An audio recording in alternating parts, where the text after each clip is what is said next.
بلوچ جس طرح اونٹنی کا بچہ بچھڑ جائے تو وہ بچھڑے ہوئے بچے کی یاد میں روتی ہے، چیختی ہے۔ رونے والا اس درد سے روتا ہے۔ صحابہ پر حیرت کی کیفیت ہے کہ رونے والا دکھائی بھی نہیں دیتا، لیکن درد کی کیفیت ایسی ہے کہ دل ڈولتے ہیں، اور مسجد نبوی اس کی چیخوں سے گونجنے لگی۔ لگتا یہ تھا رونے والا اس درد سے روئے گا کہ اس کا کلیجہ پھٹ جائے گا، لیکن دکھائی نہیں دے رہا۔ امام بخاری نے، دیگر ائمہ حدیث نے اس حدیث کو اپنی اپنی اسناد کے ساتھ بیان کیا۔ فنزل النبی صلی اللہ علیہ وسلم عن المنبر، حضور ممبر سے نیچے اترے، حضور واز کرنے لگے تھے، خطبہ چھوڑ دیا، ایک سمت گئے، کھجور کا خشک تنا پڑا تھا۔ آج پہلی بار حضور ممبر پر بیٹھے تھے، پہلے اس تنے کے ساتھ ٹیک لگا کے کھڑے ہوتے اور واز کرتے۔ جب ممبر بن گیا تو اس کی ضرورت نہیں رہی، اس کو اٹھا کے ایک سمت رکھ دیا۔ جب حضور ممبر پر بیٹھے اس کا کلیجہ پھٹنے لگا۔ اس سے گوارا نہ ہوا کہ مجھ سے سعادت چھن گئی کہ پہلے حضور کی پشت انور جس پہ مہر نبوت ہے وہ میرے سے چھوتی تھی اور مجھے شرف ملتا تھا، لیکن آج حضور ممبر پہ بیٹھ گئے اور مجھے ایک سمت رکھ دیا گیا۔ تو یہ اس کے رونے کی آواز تھی۔ حضور گئے اور جا کے اس کو اپنی آغوش میں لے لیا۔ بچھڑا ہوا بچہ ماں کی آغوش میں آئے تو اس کی ہچکیاں نہیں بند جاتی، یہ کیفیت اس تنے کی ہوئی۔ اللہ اکبر، حضور اس پر ہاتھ پھیرتے جاتے ہیں اور اس کی سسکیاں کم ہوتی چلی جاتی ہیں۔ خیر وہ خاموش ہو گیا، حضور دوبارہ ممبر پہ بیٹھے۔ صحابہ کی آنکھوں میں استجاب کی کیفیت تھی، سوال چمک رہے تھے، یہ ماجرا کیا ہوا؟ کبھی درخت بھی روئے ہیں اور تنا بھی خشک، اور وہ رو رہا ہے اور اتنے درد سے رو رہا ہے کہ دل ڈولتے تھے۔ تو حضور علیہ الصلوۃ والسلام صحابہ سے مخاطب ہوئے اور فرمایا لو لم افعل ھکذا لحن الی یوم القیامہ، صحابہ اگر میں ممبر سے اتر کے اپنے عاشق زار کو یوں تسلی نہ دیتا، یہ قیامت تک روتا ہی رہتا۔ رومی کہتے ہیں استن حنانا در ہجر رسول زارمی نالت چو ارباب عقول، کہ عقل والوں کی طرح وہ استن حنانہ حضور کے ہجر میں رو رہا ہے۔ تو کائنات پوری حضور کی محبت میں جل رہی ہے۔ کانا وحشن لآل محمد صلی اللہ علیہ وسلم، حضور کے اہل خانہ کے پاس ایک ممولہ تھا۔ جب حضور گھر میں ہوتے تو کسی کونے میں بیٹھ کے حضور کو دیکھتا رہتا، اور جب حضور گھر سے چلے جاتے اضطربہ، مضطرب ہو جاتا، کبھی چھت پہ، کبھی دیوار پہ، کبھی اوپر، کبھی نیچے۔ حضور دوبارہ گھر آ جاتے تو پھر فسکنا، اس کے دکھی دل کو قرار آ جاتا۔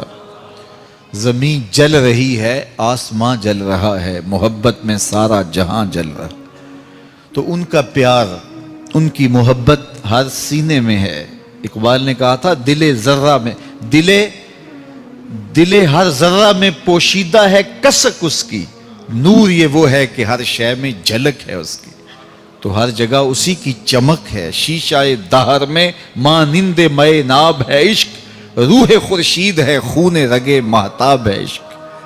تو یہ ہر جگہ ہی یہ پیار ہی محبت پھیلی ہے، الفت ہی الفت پھیلی ہے۔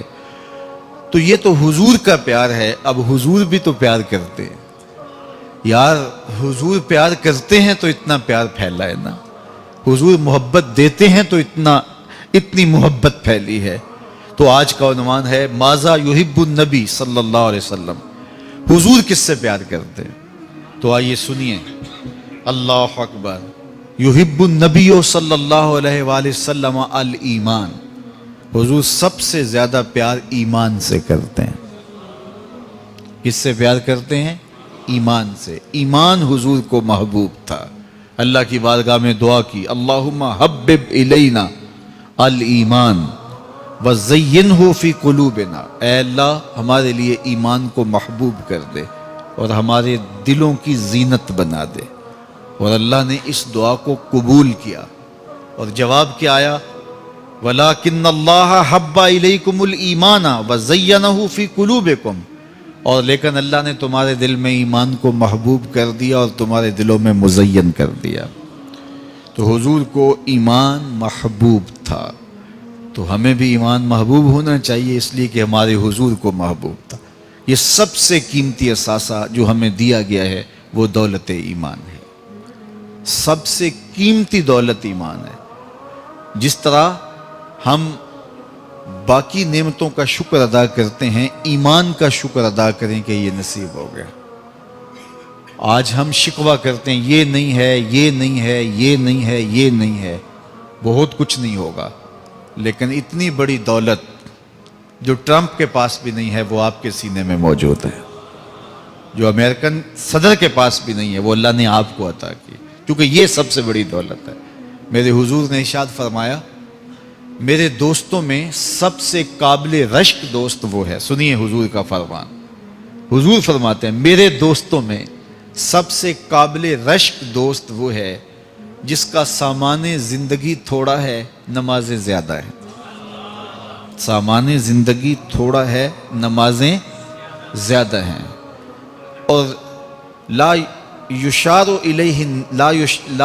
الیہ الناس، لوگ اس کی طرف اشارے بھی نہیں کرتے، جب وہ چلتا ہے گزرتا ہے تو وہ کوئی اتنا معروف بھی نہیں ہے کہ لوگ کہیں یہ ہے یہ ہے یہ ہے، چپکے سے آیا بیٹھ گیا، چپکے سے آیا چلا گیا، اسے لوگ زیادہ جانتے بھی نہیں ہیں۔ ثم نقد بیدہ، پھر حضور نے ہاتھ سے چٹکی بجائی، پھر فرمایا کہ اس کو موت بھی ایسے ہی آئی، اس کو موت بھی ایسے ہی آئی۔ پھر فرمایا قلت بواکی ہے، اس کو رونے والے بھی تھوڑے ہی تھے، اس کو رونے والے بھی تھوڑے ہی تھے، جنازہ بھی کوئی اتنا نہیں ہوا، رونے والے بھی تھوڑے تھے۔ قلت تراثہ، اچھا بعد میں وراثت دیکھی تو وہ بھی بڑی تھوڑی نکلی۔ فرمایا میرے دوستوں میں قابل رشک دوست دیکھنا ہو تو یہ اس کا جنازہ جا رہا ہے، دونوں جہاں تیری محبت میں ہار کے، وہ جا رہا ہے کوئی شب غم گزار کے۔ تو کہا میرے دوستوں میں قابل رشک دوست دیکھنا ہے تو یہ جس کے سینے میں ایمان کا چراغا ہے۔ تو یہ دولت اگر مل جائے تو پریشان نہیں ہونا چاہیے، یہ سب سے بڑی دولت ہے، باقی کچھ بھی نہیں ہے۔ جھونپڑی میں بھی رہتے ہو، رب کا شکر ادا کرو، کوئی بات نہیں۔